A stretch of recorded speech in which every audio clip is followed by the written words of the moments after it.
ನಮಸ್ಕಾರ ಸ್ನೇಹಿತರೆ, 2026ರ ಆರಂಭದಲ್ಲಿ 4 ಅಪರೂಪದ ರಾಜಯೋಗ.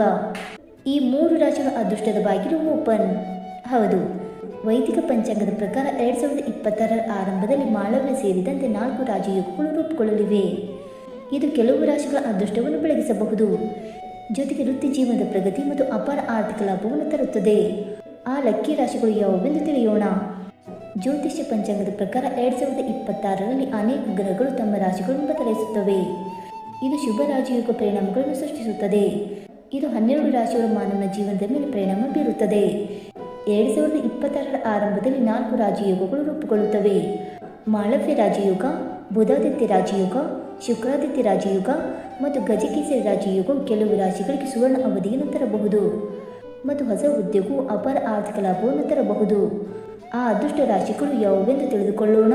ಬನ್ನಿ ಸ್ನೇಹಿತರೆ, ಅದಕ್ಕೂ ಮುಂಚೆ ನೀವು ನಮ್ಮ ಚಾನಲ್ಗೆ ಸಬ್ಸ್ಕ್ರೈಬ್ ಮಾಡದೆ ನೋಡ್ತಾ ಇದ್ದರೆ ದಯವಿಟ್ಟು ನಮ್ಮ ಚಾನಲ್ಗೆ ಸಬ್ಸ್ಕ್ರೈಬ್ ಮಾಡ್ಕೊಳ್ಳಿ ಸ್ನೇಹಿತರೆ. ಹಾಗೆ ವೈದಿಕ ಜ್ಯೋತಿಷ್ಯ ಮತ್ತು ಆಚಾರ ವಿಚಾರಗಳಲ್ಲಿ ನಂಬಿಕೆ ಇದ್ದರೆ ವಿಡಿಯೋಗೊಂದು ತಪ್ಪದೆ ಲೈಕ್ ಕೊಟ್ಟು ನಿಮ್ಮ ಆತ್ಮೀಯರಿಗೆ ಶೇರ್ ಮಾಡಿ.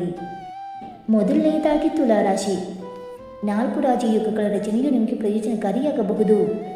ಈ ಸಮಯದಲ್ಲಿ ನೀವು ಕಾಲಕಾಲಕ್ಕೆ ಅನಿರೀಕ್ಷಿತ ಆರ್ಥಿಕ ಲಾಭಗಳನ್ನು ಅನುಭವಿಸಬಹುದು. ದೀರ್ಘಕಾಲದಿಂದ ಬಾಕಿ ಇರುವ ಕೆಲಸಗಳು ಪೂರ್ಣಗೊಳ್ಳುತ್ತವೆ ಮತ್ತು ನಿಮ್ಮ ಮಾನಸಿಕ ಸಮತೋಲನವು ಸುಧಾರಿಸುತ್ತದೆ. ಈ ಸಮಯದಲ್ಲಿ ಹಳೆಯ ಹೂಡಿಕೆಗಳು ಮತ್ತು ಯೋಜನೆಗಳು ಲಾಭವನ್ನು ನೀಡುವ ಸಾಧ್ಯತೆ ಇದೆ. ಸಾಮಾಜಿಕ ಪ್ರತಿಷ್ಠೆಯು ಹೆಚ್ಚಾಗುತ್ತದೆ. ಈ ಸಮಯದಲ್ಲಿ ನೀವು ದೇಶ ಮತ್ತು ವಿದೇಶಗಳಲ್ಲಿ ಪ್ರಯಾಣಿಸಬಹುದು. ನಿಮ್ಮ ಧೈರ್ಯ ಮತ್ತು ಶೌರ್ಯವು ಹೆಚ್ಚಾಗುತ್ತದೆ. ಹಣವನ್ನು ಉಳಿಸುವಲ್ಲಿ ನೀವು ಯಶಸ್ವಿಯಾಗುತ್ತೀರಿ. ಎರಡನೆಯದಾಗಿ ಮಿಥುನ ರಾಶಿ. 4 ರಾಜಯೋಗಗಳ ರಚನೆಯು ಮಿಥುನ ರಾಶಿಯವರಿಗೆ ಅನುಕೂಲಕರ ಫಲಗಳನ್ನು ತರಬಹುದು. ಈ ಸಮಯದಲ್ಲಿ ನಿಮ್ಮ ಕೆಲಸ ಮತ್ತು ವ್ಯವಹಾರವು ಪ್ರಗತಿಯಾಗುತ್ತದೆ. ಅದೃಷ್ಟವು ಬಲಗೊಳ್ಳುತ್ತದೆ. ಇದಲ್ಲದೆ ಬಾಕಿ ಇರುವ ಕೆಲಸಗಳು ಈಗ ಸುಲಭವಾಗಿ ಪೂರ್ಣಗೊಳ್ಳುತ್ತವೆ. ಹೊಸ ಅವಕಾಶಗಳು ಮತ್ತು ವೃತ್ತಿ ಪ್ರಗತಿಗಳು ಸಹ ಹೊರಹೊಮ್ಮುತ್ತಿವೆ. ಆಸ್ತಿ, ಭೂಮಿ, ವಾಹನಗಳು ಅಥವಾ ಹಳೆಯ ಹೂಡಿಕೆಗಳಂತಹ ಹಣಕಾಸಿನ ಲಾಭಗಳು ಪ್ರಯೋಜನಕಾರಿಯಾಗಬಹುದು. ಈ ಸಮಯದಲ್ಲಿ ನಿರುದ್ಯೋಗಿ ವ್ಯಕ್ತಿಗಳು ಉದ್ಯೋಗವನ್ನು ಕಂಡುಕೊಳ್ಳಬಹುದು. ಉದ್ಯಮಿಗಳು ಹೊಸ ಆದೇಶಗಳಿಂದ ಪ್ರಯೋಜನ ಪಡೆಯಬಹುದು. ಇನ್ನು ಮೂರನೆಯದಾಗಿ ವೃಷಭ ರಾಶಿ. 4 ರಾಜಯೋಗಗಳ ರಚನೆಯು ವೃಷಭ ರಾಶಿಯವರಿಗೆ ಸಕಾರಾತ್ಮಕವೆಂದು ಸಾಬೀತುಪಡಿಸಬಹುದು. ಈ ಅವಧಿಯಲ್ಲಿ ನೀವು ಕಾಲಕಾಲಕ್ಕೆ ಅನಿರೀಕ್ಷಿತ ಆರ್ಥಿಕ ಲಾಭಗಳನ್ನು ಅನುಭವಿಸಬಹುದು. ಹೊಸ ಆದಾಯದ ಮೂಲಗಳು ಸಹ ಹೊರಹೊಮ್ಮಬಹುದು. ಉದ್ಯೋಗ ಮತ್ತು ವ್ಯವಹಾರ ಎರಡರಲ್ಲೂ ಪ್ರಗತಿಯ ಸಾಧ್ಯತೆಗಳಿವೆ. ಈ ಸಮಯದಲ್ಲಿ ಗೌರವ ಮತ್ತು ಪ್ರತಿಷ್ಠೆ ಹೆಚ್ಚಾಗುತ್ತದೆ. ಹಳೆಯ ಸಾಲಗಳಿಂದ ನೀವು ಪರಿಹಾರವನ್ನು ಸಹ ಪಡೆಯಬಹುದು.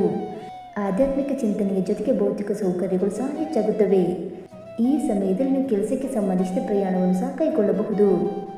ಸ್ನೇಹಿತರೆ, ಈ ಮಾಹಿತಿ ನಿಮಗೆ ಇಷ್ಟವಾಯಿತಾ? ಇಷ್ಟವಾಗಿದ್ದರೆ ವಿಡಿಯೋಗೊಂದು ಲೈಕ್ ಮಾಡಿ, ಶೇರ್ ಮಾಡಿ. ಹಾಗೆ ನಿಮ್ಮ ಅನಿಸಿಕೆ ಮತ್ತು ಅಭಿಪ್ರಾಯವನ್ನು ತಪ್ಪದೆ ಕಮೆಂಟ್ ಮೂಲಕ ತಿಳಿಸಿ ಸ್ನೇಹಿತರೆ. ವಿಡಿಯೋ ನೋಡಿದ್ದಕ್ಕಾಗಿ ಧನ್ಯವಾದಗಳು. Thank you so much.